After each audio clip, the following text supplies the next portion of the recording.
are the forces going? When? How far?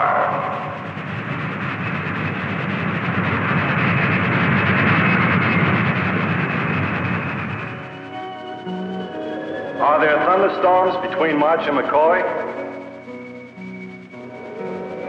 Are there clouds in the refueling area? What are the wind factors between Yokota and Elmendorf?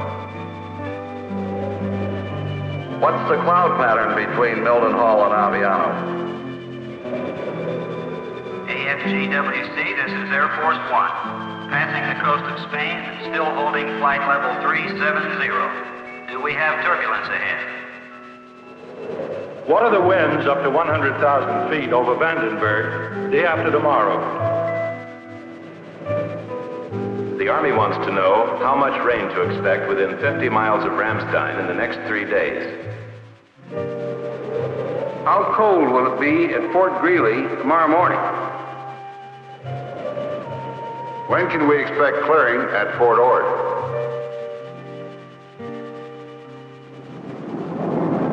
Whenever and wherever our military forces move, the decision makers need instant information on the world's weather.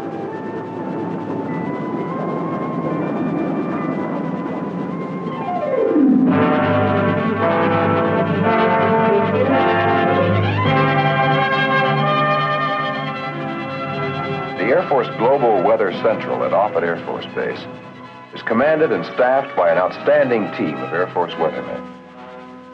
A team that includes some of the leading forecasters of the nation. The weather forecasts from the Air Force Global Weather Central are designed specifically for our worldwide military forces. And they're electronically distributed 24 hours a day, every day of the year. The Air Force Global Weather Central is a computer-based operation. For the most part, weather information flows into the Central over the automated weather network directly to the computer. Thousands of tapes, millions of facts, and it's all automatically processed, minute by minute. This continuous updating of global weather information from time zero to tomorrow and tomorrow is a spectacular accomplishment of computer technology. The computer-based operation rests on a mix of men and machines. Machines do the computing. Men do the thinking. Only men can forecast for men. These forecasts are not just general weather maps. They are mission-tailored forecasts. Forecasts tailored to specific operations in specific places for specific times. The tailored forecasts are then distributed to decision makers, command posts, Air Force bases, flight crews, Army installations, and Army units, wherever they may be. First, the collection and processing of weather information. And second, distribution of the tailored forecasts is the dual mission of the Air Force Global Weather Central. Validity of all forecasts depends first on the sources of information. Ground observers, civilian and military, supply the great mass of weather data. That's common knowledge, but it is not generally realized how extensive this network is. Ground-based weather observations come in continuously from ships at sea and from nearly every country in the world.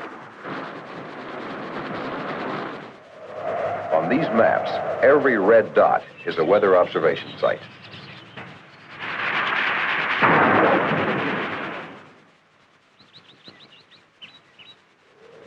This is the only scientific information all nations of the world share freely.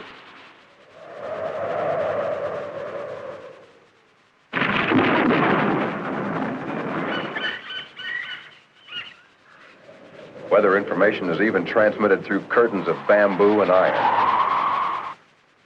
Reports from radiosonde balloons come in at up to 1,600 reports a day. And thousands of weather reports a day come in from civilian and military aircraft. This mass of data flashes into the Air Force Global Weather Central through weather communication terminals by way of Carswell Air Force Base. In regions where information on upper air currents is difficult to gather, reconnaissance aircraft of the Air Weather Service provide additional and detailed data. All information coming in on the high-speed communication lines of the automated weather net of the Department of Defense is automatically decoded, checked, and stored in computers. Information from meteorological satellites in polar orbit at about 850 miles up comes directly to the Central. When analog signals from those satellites have been transferred into digital form, the satellite weather pictures supplement the conventional data in the computers. In addition to digital data for computer analysis and forecast, cloud pictures are produced for immediate use by forecasters. Produced in any desired scale, in Mercator or polar stereographic projections. An increasing amount of space environmental data are also being added to the database. These can have a direct bearing on communications, satellite systems, and experimental projects. The validity of weather forecasts does not, of course, depend solely on the collection of data. It also depends on the processing of that data.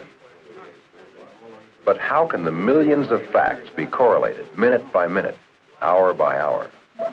The computers analyze and forecast winds, temperature, humidity, and pressures in 15 different levels from the surface up to 100,000 feet around the Earth. In turn, these data are used to analyze and forecast the weather as it affects men and military operations. A three-dimensional analysis and forecast of cloud patterns is only one example of how this works.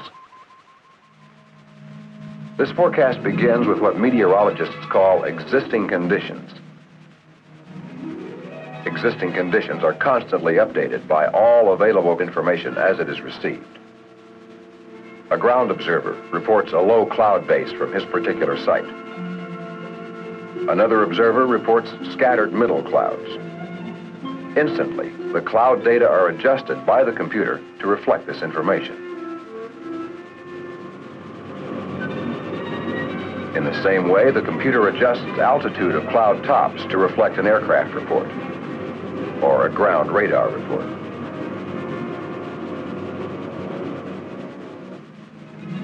Information from a weather satellite again updates the cloud analysis. And finally, within a few minutes, this provides a detailed cloud analysis in the database that becomes a starting point for cloud forecasts. The cloud forecast is further modified in the database by information on temperature, vertical motion, and humidity. Transient cloud systems are formed, dissolved, and moved by forecast winds, moisture, and vertical motion information in the computers. The movements of local cloud patterns are forecast by information already in the database on surface winds, heating, and terrain. The computers at the Air Force Global Weather Central can forecast patterns of high clouds, middle clouds, low clouds, all clouds, for today, for tomorrow, and for any place. What do you want to know about cloud configurations in your area of operations? The computers can deliver it in a minute or two. Of course, this cloud forecast is only one of the many kinds of information in the database. The memory drums of the computers hold detailed information on every aspect of sensible weather that decision makers may want to know about.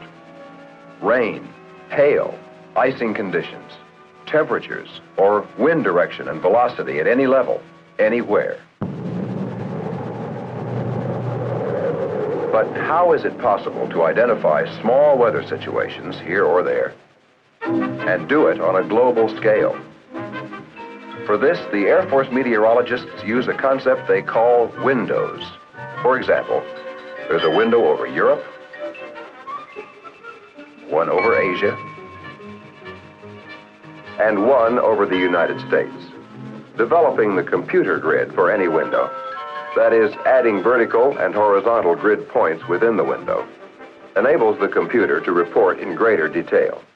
And the computer is programmed for analysis of the boundary layer of air, the lower 5,000 feet within that window. This newly developed technique provides greatly improved and detailed area forecasts that relieve the meteorologists of most mechanical details and permits them to concentrate on the last fine forecast. One example of the advantage of the teamwork of man and machine at this stage is the detailed forecasting of severe weather. The meteorologist checks the computer's severe weather index against all additional data on such situations as moisture distribution, low and high-level jets, upper pressure troughs, and surface fronts.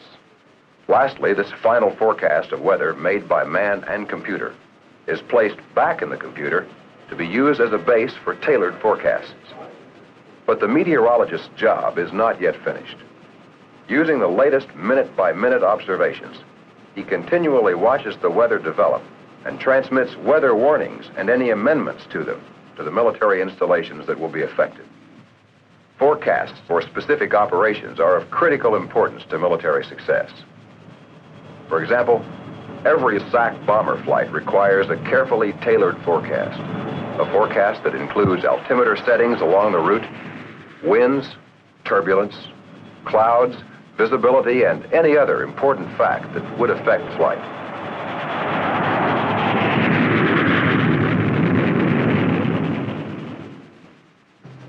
Every airlift mission, every flight path flown in the Military Airlift Command is flown along a computer flight plan produced by the Weather Central.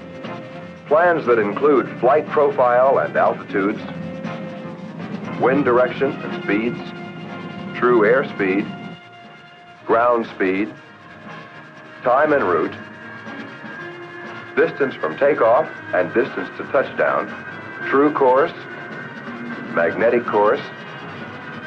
heading, and any other factor required for flight scheduling.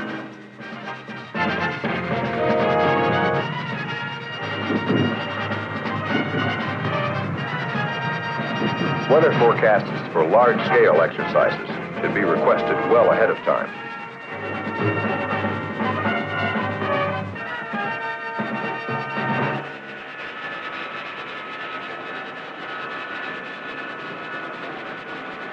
But for standard operations in any Air Force command, ask today for the tailored forecast you need tomorrow, and state when you need it. That's when you'll get it. Tailored forecasts enable Air Force meteorologists to say, tell us where you are, where you're going, and we'll fly your aircraft through the database.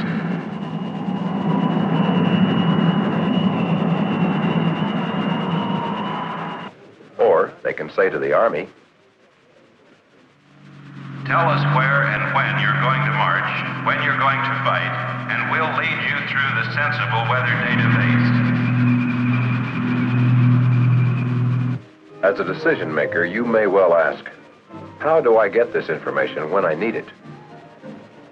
The answer is, of course, through your staff meteorologist or weather officer. Give him all the factors of time, space, and mission. He has the key to the weather information you need, and he has the authority to call on the Air Force Global Weather Central. Use him. Hundreds of our military missions a day are operating with weather information tailored to each mission, to your point in time, in space, and on the Earth, by the Air Force Global Weather Central of the Air Weather Service.